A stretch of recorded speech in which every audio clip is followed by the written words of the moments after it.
ಅಮ್ಮ ice cream ತಗೋಬೇಕು, ದುಡ್ಡು ಕೊಡಮ್ಮ. ಅಮ್ಮ ಅವಳಿಗೇನಾದ್ರು ದುಡ್ಡು ಕೊಟ್ರೆ ನನಗೂ ಕೊಡ್ಬೇಕಾಗುತ್ತೆ. ಆಮೇಲೆ ಅವಳು ಚಿಕ್ಕವಳು, ಅವಳ ತರ ಹಠ ಮಾಡಂಗಿಲ್ಲ ಅಂತ ನನಗೆ ಹೇಳಂಗಿಲ್ಲ. ಸರಿ ಸರಿ, ಈ 20 ರೂಪಾಯಿ ತಗೊಂಡೋಗಿ 2 ಐಸ್ ಕ್ರೀಮ್ ತಗೊಂಡ್ ಬನ್ನಿ. ನಂಗೆ 10 ರೂಪಾಯಿದೆಲ್ಲ ಬೇಡ, 40 ರೂಪಾಯಿದೇ ಬೇಕು.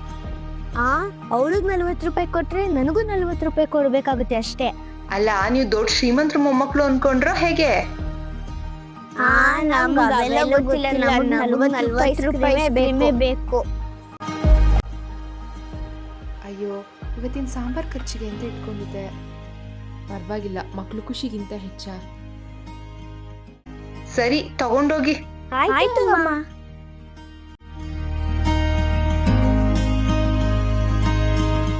ಅಯ್ಯೋ, ಯಾಕಾದ್ರೂ ರಜೆ ಕೊಡ್ತಾರೋ ಇವ್ರ ಸ್ಕೂಲಿಗೆ?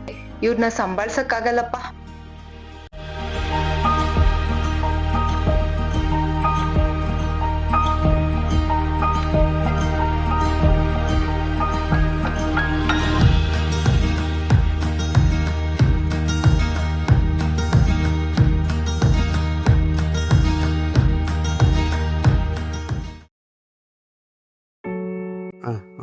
ಇದೆ ಇದೆ.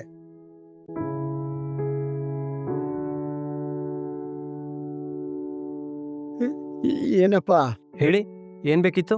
ಈ ಔಷಧಿ ನೋಡಿ ಸರ್, ಮೆಡಿಸನ್ MRP ಬಂದ್ಬಿಟ್ಟು 280 ರೂಪಾಯಿ ಆಗುತ್ತೆ. ನೀವು 200 ರೂಪಾಯಿ ಕೊಟ್ಟಿದ್ದೀರಾ, ನಾನು ಅವಾಗಿಂದ ಬಡ್ಕತಾನೆ ಇದ್ದೀನಿ. ನೀವು ಆಜೋ ಬೀಜೋ ಚೆಕ್ ಮಾಡ್ತಾನೆ ಇದ್ದೀರಾ, 1 ರೂಪಾಯಿ ತಗಿಲಿಲ್ಲ. 280 ರೂಪಾಯಿ ಕಮ್ಮಿ ಬರಲ್ಲ ಸರ್. ಬೆಳಗ್ಗೆಗೆ ಹೇಗಾದ್ರೂ ಮಾಡಿ ತಗೊಂಬಂದು ಕೊಡ್ತೀನಪ್ಪ. ಹಣ ಇರೋದು ಇವಾಗ ಇಷ್ಟೇನೆ. ಬೆಳಗ್ಗೆಗೆ ತಗೊಂಬಂದು ಕೊಡ್ತೀನಪ್ಪ. ಮೆಡಿಕಲ್ ಶಾಪಲ್ಲಿ ಸಾಲ ಗೀಲ ಎಲ್ಲ ಕೊಡಲ್ಲ ಸರ್. ಬೆಳಿಗ್ಗೆಯಿಂದ ಸಂಜೆ ಗಂಟೆ ನಿಮ್ ತರ 10 ಜನ ಬರ್ತಾರೆ. ಎಲ್ರಿಗೂ ಸಾಲ ಕೊಡ್ಕೊಂಡು ಹೋದ್ರೆ ನಮ್ಮ ಓನರ್ ಬಾಗಿ ಹೇಳ್ಕೊಂಡು ಹೋಗ್ಬೇಕಾಗುತ್ತೆ ಅಷ್ಟೇ. ಹಂಗೂ ಅವ್ರ ಮಾತ್ ಮೀರ್ ಸಾಲ ಕೊಟ್ರೆ ನನ್ನ ಕೆಲಸದಿಂದ ತೆಗಿತಾರಷ್ಟೇ. ಹೇಗಾದ್ರೂ ಮಾಡಿ ಬೆಳಗ್ಗೆ ಅಮೌಂಟ್ ತಲುಪಿಸ್ತೀನಪ್ಪ.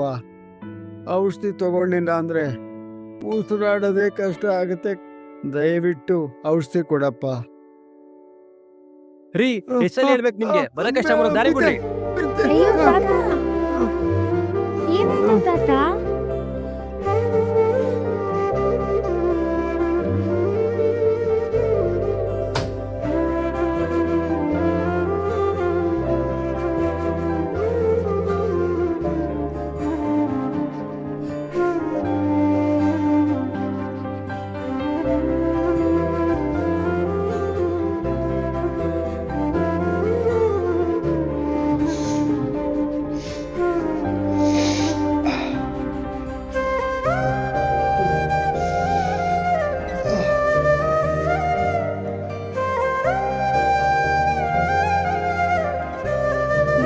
ರೂಪಾಯಿಗೆ ವಾಪಸ್ ಕೊಡಕ್ಕೆ ನನ್ನ ಹತ್ರ ದುಡ್ಡಿಲ್ವಲ್ಲ ಕಂದ. ಅಮ್ಮ ಐಸ್ ಕ್ರೀಮ್ ತಗೊಳಕ್ಕೆ ನಮ್ಗೆ ದುಡ್ಡು ಕೊಟ್ಟಿದ್ರು ತಾತ.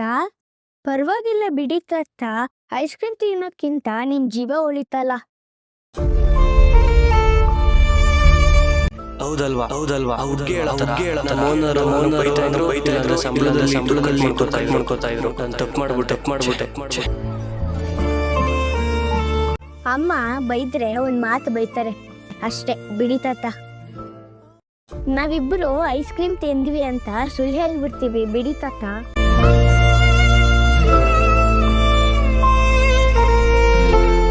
ತಾತ ಹುಷಾರು ತಾತ.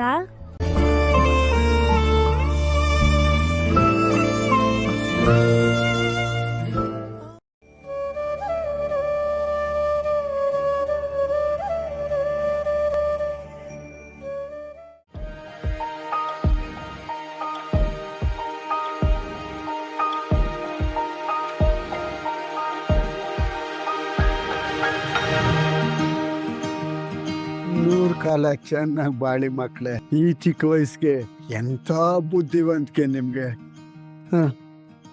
ತಗೊಳ್ಳಿ ಮಕ್ಳ. ಅಯ್ಯೋ ಅಂಕಲ್, ನಮ್ಮ ಹತ್ರ ಹಣ ಇಲ್ಲ ಅಂಕಲ್. ಪರವಾಗಿಲ್ಲ, ತಗೊಳ್ಳಿ ಮಕ್ಳ. ಓನರ್ ಅವ್ನ ಮತ್ತೆ ಬೈಬೋದು, ಇಲ್ಲ ಸಂಬಳದಲ್ಲಿ ಕಟ್ ಮಾಡ್ಬೋದು. ಆದ್ರೆ ನೀವು ತಿಳಿಸಿದ ಜೀವನದ ಮೌಲ್ಯದ ಪಾಠವನ್ನ ನಾನು ಯಾವತ್ತೂ ಮರೆಯಲ್ಲ. ಚಿಂತೆ ಮಾಡಬೇಡ, 80 ರೂಪಾಯಿ ಅಲ್ಲ 800 ರೂಪಾಯಿ ಸೇರಿಸ್ಕೊಡ್ತೀನಿ ಈ ತಿಂಗಳಿಂದ. ಮಕ್ಕಳ ಬಂದ್ ಎಷ್ಟೊತ್ತಾಯ್ತು? ಅಮ್ಮ